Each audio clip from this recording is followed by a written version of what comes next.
ജാമി ഓവേട്ടന്റെ പന്തിൽ ഒരു സ്ട്രൈറ്റ് ഡ്രൈവിന് ശേഷം റണ്ണിനായുള്ള ഓട്ടത്തിലായിരുന്നു കരുൺ നായരും വാഷിംഗ്ടൺ സുന്ദറും.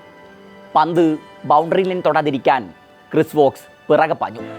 പക്ഷേ അയാളുടെ ഡൈവ് ഒരല്പം അപകടകരമായിരുന്നു.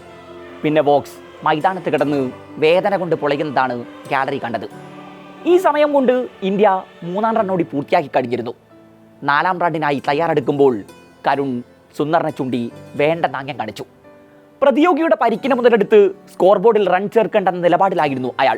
ബോക്സ് മൈതാനം വിടുമ്പോൾ ഓവലിന്റെ അന്തരീക്ഷത്തിൽ നിറഞ്ഞ കയ്യടി കരുണിനും സുന്ദറിനും കൂടെയുള്ളതായിരിക്കണം. Spirit of cricket. സോഷ്യൽ മീഡിയയിൽ പലരും ഇങ്ങനെ കുറിച്ചിട്ടു. ഓവലിൽ ഇംഗ്ലണ്ട് ഒരുക്കിയ വാരിക്കുടിയിൽ ഇന്ത്യൻ ബാറ്റർമാർ ഓരോരുത്തരായി വീഴുന്നു. ക്യാപ്റ്റൻ ശുഭ്മാൻ ഗിൽ ഇല്ലാത്ത റണ്ണിനായി ഓടി വിക്കറ്റ് വലിച്ചെറിയുന്നു. സ്കോർ ബോർഡിൽ 3 അക്കം തെളിയുമ്പോഴേക്കും 3 ബാറ്റർമാർ കൂടാരം കയറുന്നു. 83-3 എന്ന നിലയിൽ ഇന്ത്യ പതറുന്ന നേരത്താണ് കരുൺ നായർ ക്രീസിലെത്തുന്നത്. ഏറെക്കാലത്തിന് ശേഷം ഇന്ത്യൻ ടീമിലേക്ക് തിരിച്ചെത്തിയ അയാൾക്ക് ഇംഗ്ലീഷ് സീരീസ് ഇന്നലെ വരെ അത്ര നല്ല ഓർമ്മകളൊന്നും നൽകിയിട്ടില്ല. 0, 20, 31, 26, 40, 14. ആദ്യ 3 ടെസ്റ്റുകളിൽ കരുണിൻ്റെ സ്കോറുകൾ ഇങ്ങനെയൊക്കെയായിരുന്നു. ഓൾഡ് ട്രാഫോർഡിൽ ബെഞ്ചിലിരിക്കേണ്ടി വന്നു. ഓവലിൽ ഗംഭീർ ഒരിക്കൽ കൂടി അയാളെ തിരിച്ചു വിളിച്ചു. ഒടുവിൽ ആ അപകട മുനമ്പിൽ അയാളുടെ ബാറ്റ് ശബ്ദിച്ചു.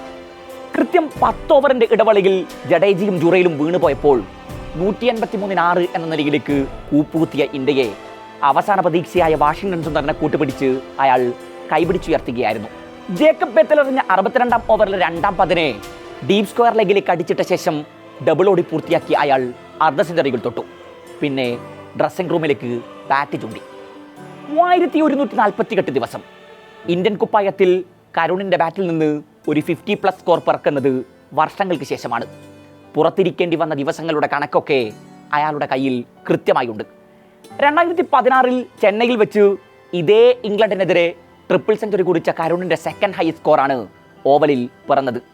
ഒരു അർദ്ധ സെഞ്ചുറിയിൽ നിന്ന് അടുത്ത അർദ്ധ സെഞ്ചുറിയിലേക്ക് ഇതിനേക്കാൾ കൂടുതൽ കാലം കാത്തിരിക്കേണ്ടി വന്ന ഒരേ ഒരാൾ മുൻ ഇന്ത്യൻ താരം പാർത്ഥിവ് പട്ടേലാണ്. 4426 ദിവസമാണ് പാർത്ഥിവ് തൻ്റെ 4-ാം 50-ക്കും 5-ാം 50-ക്കും ഇടയിൽ കാത്തിരുന്നത്. ആദ്യ ദിനം 7-ാം വിക്കറ്റിൽ സുന്ദറിനൊപ്പം കരുൺ സ്കോർ ബോർഡിൽ ചേർത്ത 51 റൺസ് ഇന്ത്യക്ക് ജീവശ്വാസമാണ് പകർന്നു നൽകിയത്. ആ കൂട്ടുകെട്ടാണ് ഇന്ത്യൻ സ്കോർ 200 കടത്തിയത്. 2022 ഡിസംബർ 10 ബംഗളൂരുവിലെ തൻ്റെ വീട്ടിൽ ഭാര്യയുടെ ജന്മദിനം ആഘോഷിച്ചുകൊണ്ടിരിക്കുന്ന വേളയിലാണ് കരുൺ നായറിൻ്റെ ഫോണിലേക്ക് ഒരു സന്ദേശം എത്തുന്നത്. രഞ്ജി ട്രോഫിക്കായുള്ള കർണാടക ടീം പ്രഖ്യാപിച്ചിരിക്കുന്നു. ആലീസ് എത്ര പരതി കിട്ടും അയാൾക്ക് തൻ്റെ പേര് കണ്ടെത്താനാകില്ല. എക്സിൽ അയാൾ ഇങ്ങനെ കുറിച്ചിട്ടു: dear cricket, give me 1 more chance.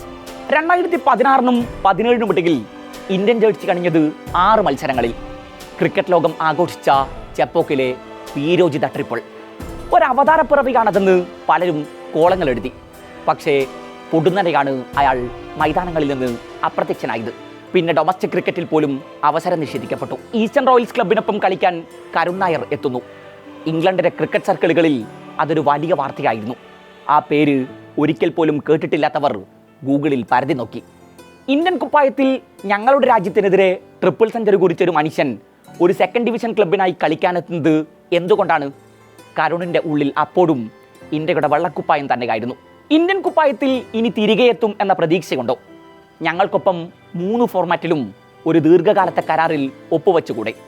County club നോർത്താംപ്ടൺഷെയറിൻ്റെ പരിശീലകൻ ജോൺ സാഡ്ലർ കരുണിനോട് ഒരിക്കൽ ഇങ്ങനെ ചോദിച്ചു. അന്ന് കരുൺ നൽകിയ മറുപടി ഇതായിരുന്നു: ഇന്ത്യൻ കുപ്പായം അണിയുക എന്നതിനേക്കാൾ വലിയ സ്വപ്നങ്ങളൊന്നും എനിക്കിപ്പോഴില്ല. അതിനായി എനിക്ക് ചെയ്യാനാകുന്നതൊക്കെ ഞാൻ ചെയ്യും. അങ്ങനെ ഒരു സ്വപ്നത്തിന് മുന്നിൽ തിരശ്ശീല വീഴുന്നത് വരെ മറ്റൊന്നിനെക്കുറിച്ചും ഞാൻ ആലോചിക്കുന്നില്ല. നോർത്താംപ്ടൺ ജേഴ്സിയിലും വിദർഭയിലും IPLലും നടത്തിയ മിന്നും പ്രകടനങ്ങൾ ആ 33-കാരന് മുന്നിൽ ഇന്ത്യൻ ടീമിലേക്കുള്ള വാതിൽ ഒരിക്കൽ കൂടി തുറന്നിട്ടു. ക്രിക്കറ്റ് സ്വപ്നവും ജീവനും ജീവിതവും ഒക്കെയാക്കിയ അനേകം മനുഷ്യർ ലോകത്തുണ്ട്. കാത്തിരിപ്പുകളുടെ സുഖമെന്താണെന്ന് അവരോട് ചോദിച്ചറിയണം.